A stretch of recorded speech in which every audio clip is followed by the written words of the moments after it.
People always say that grief comes in waves, and they're right. It does. There are days when you forget, just for a moment, you reach for your phone to call her, and then you remember, and the remembering is its own kind of drowning. But nobody tells you about the other thing that can happen when someone you love dies. Nobody warns you that sometimes grief doesn't come alone. Sometimes it brings the truth with it. My mother died on a Thursday morning in March. She was 61 years old. A stroke, sudden, without warning. One moment she was here, the next she wasn't. And 3 days after I buried her, I found something in her house that I was never, ever meant to find. What I discovered changed everything. And I'm still deciding whether I'm grateful for it. My mother's name was Ruth Ellen Marsh. Though before she married my father, her name had been Ruth Kowalski. She had grown up in a small town in Pennsylvania, the daughter of a Polish immigrant father, and a woman who had, by all accounts, very little patience and very great faith. She was a school teacher, elementary school, second grade specifically, for 31 years. She believed genuinely and without irony that every child was capable of being extraordinary. She kept a jar on her desk filled with small slips of paper, one for each student, and on each slip she had written something unique she had noticed about that child. Something true and specific and kind. She was that kind of person. I am her only child. My father left when I was 4, an absence I had long ago made peace with, mostly because my mother was so entirely, thoroughly present that the gap he left never felt like a wound. She was enough. She was more than enough. We spoke every Sunday, without fail, for my entire adult life. I would call at 9 in the morning, and she would already be up, already have coffee made, and already have 3 things she wanted to tell me about the week. I missed those calls more than I know how to say. She never remarried. She had a small circle of close friends, a garden she was obsessively proud of, a cat named Gerald who disdained her completely, and a life that looked from every angle I had ever seen like a life of great simplicity and great contentment. I thought I knew her completely. I thought there was nothing about my mother that could surprise me. I was wrong in a way that I could not have imagined. The days after a parent's death have a particular quality to them that I can only describe as underwater. Everything is slow. Everything is muffled. You move through the practical necessities, the phone calls, the paperwork, the arrangements, in a state that feels like watching yourself from a slight distance. I took a week off work. I drove to her house, the same house I had grown up in, a small white colonial on a quiet street in New Hampshire, and I began the process of going through her things. It is one of the loneliest tasks I have ever undertaken. To go through a life, room by room, to hold objects that her hands held every day, to open a kitchen cabinet and find everything exactly where she always kept it, to smell her shampoo on a cardigan still hanging by the door. I moved slowly. There was no rush. I was not ready to let go of any of it. On the 3rd day, I went into the room she had used as a study. A small room at the back of the house, lined with books, with a wooden desk she had inherited from her own mother. She kept everything in that desk: bills, records, old letters, the documents of a life carefully administered. I sat down to begin sorting through the drawers. Practical things first, I told myself. Insurance paperwork. The deed to the house. In the bottom drawer, beneath a folder of tax returns and a rubber-banded collection of old Christmas cards, I found a metal lockbox. Small, gray. The kind you find at any hardware store. I had never seen it before in my life. I found the key taped to the underside of the same drawer, as if she had hidden it, but not too well, as if, perhaps, she had always known that one day someone would need to find it. I sat with the locked box in my lap for a long time before I opened it. I don't know what I expected. Old jewelry, maybe, sentimental objects, private letters from someone she had loved. What was inside was not any of those things. There were 4 items. The first was a birth certificate. Not mine. I knew where mine was. This one belonged to a child named Thomas Patrick Kowalski, born 37 years ago, in the same small Pennsylvania town where my mother had grown up. I read it twice. I didn't understand. The second item was a photograph, a woman holding a newborn baby, and the woman was unmistakably my mother. Young, maybe 23 or 24, exhausted in the way of new mothers, but smiling, a smile I recognized completely, because it was the smile she gave when she was feeling something too large for words. The third item was a folded letter, handwritten, 3 pages long, on paper that had gone soft at the creases from being folded and unfolded many times. The fourth item was an envelope addressed to me, my name in her handwriting. I set my envelope aside. I read the letter first. It was written to someone named Patrick, a man. It was not a love letter, or not primarily.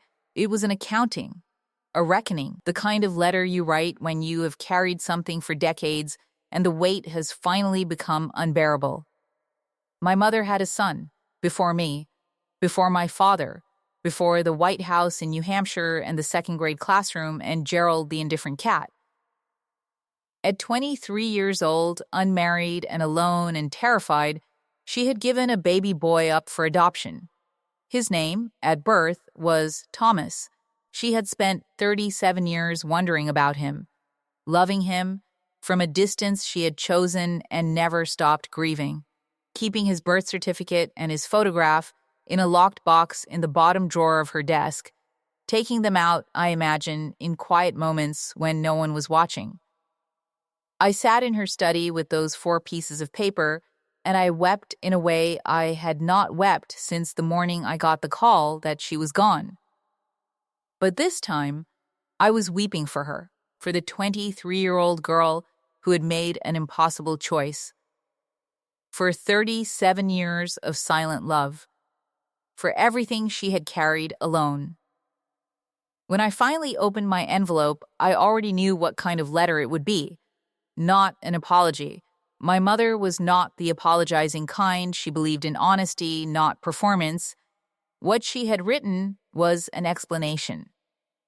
A gift, the truth, delivered in her voice, which I could hear so clearly in every line that reading it felt like a conversation.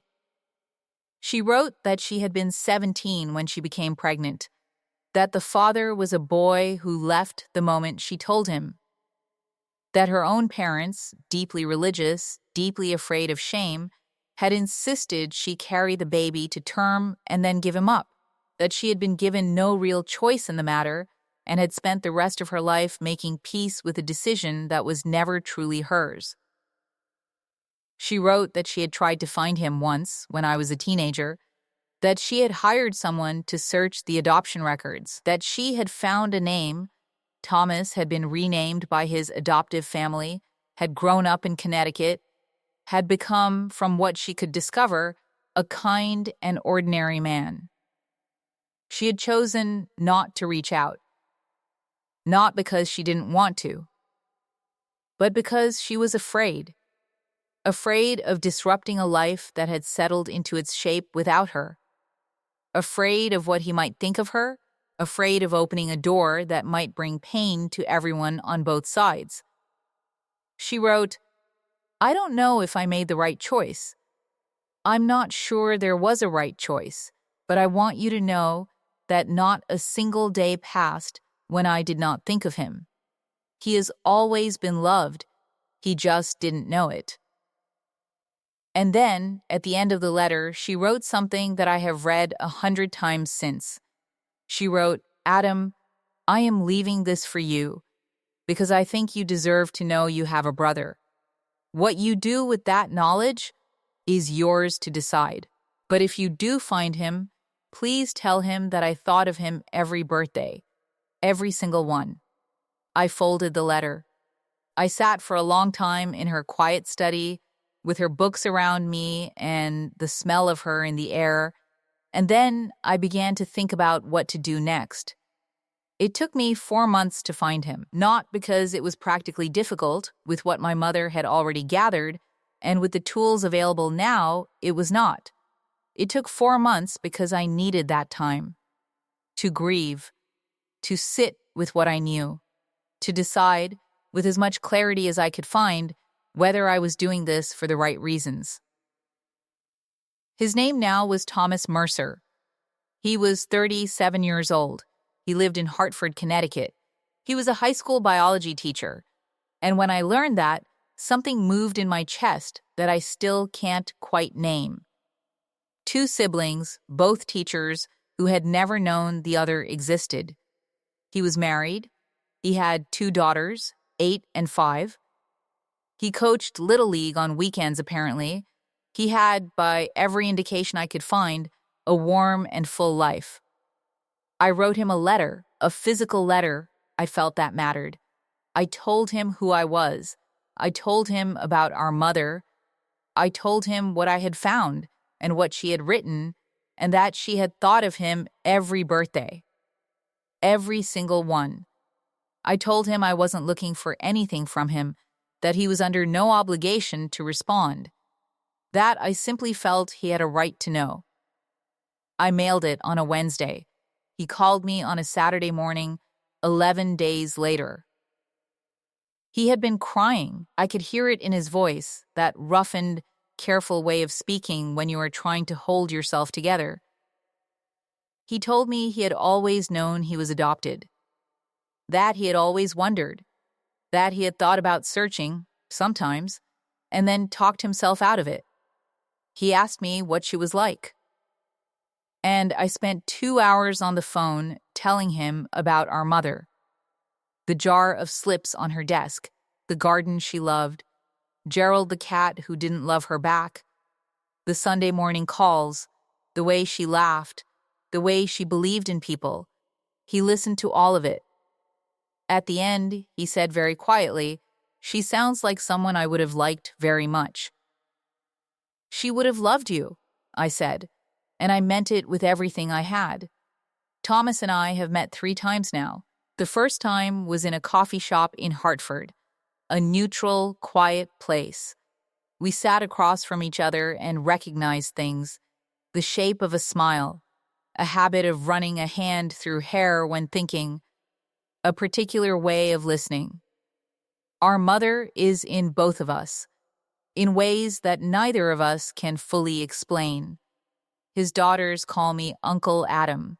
That is a thing that still makes me stop and breathe for a moment when I hear it. Uncle Adam.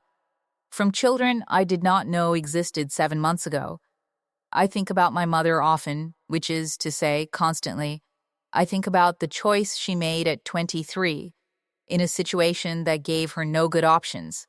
I think about the weight she carried for 37 years, in silence, with love. I am not angry at her. I want to say that clearly. I was, briefly, in those first raw days after finding the box. But that passed. What replaced it was something closer to awe, for the depth of what she had held, for the grace with which she had held it, for the extraordinary care she took in leaving me the truth when she could no longer hold it herself. She trusted me with her most guarded secret. That is its own kind of love. And the karma in this story is not dramatic. It is not punishment or revenge or ruin. The karma is this. My mother spent 37 years loving a son in silence. And because of the truth she left behind, that son now knows. He will carry her now in the way she always deserved to be carried, not as a secret, but as a mother. That is the justice in this story. Quiet, imperfect, and entirely grief is many things. It is absence. It is memory. It is the weight of a Sunday morning when there is no one to call. But sometimes, not always, but sometimes, grief is also a door to something you were not expecting, a truth that reshapes you, or a person you were always supposed to find. If you are grieving someone right now, I want you to know that I see you. The missing is real, and it does not go away, but it changes shape. It becomes something you learn to carry, not something that only crushes you. And if there is a truth in your family, something kept too long in a locked box, perhaps today is the day to find the key. This has been Soul Tales. I'm Adam, and somewhere in Hartford, Connecticut, there is a man named Thomas who finally knows his mother loved him. Every birthday, every single one.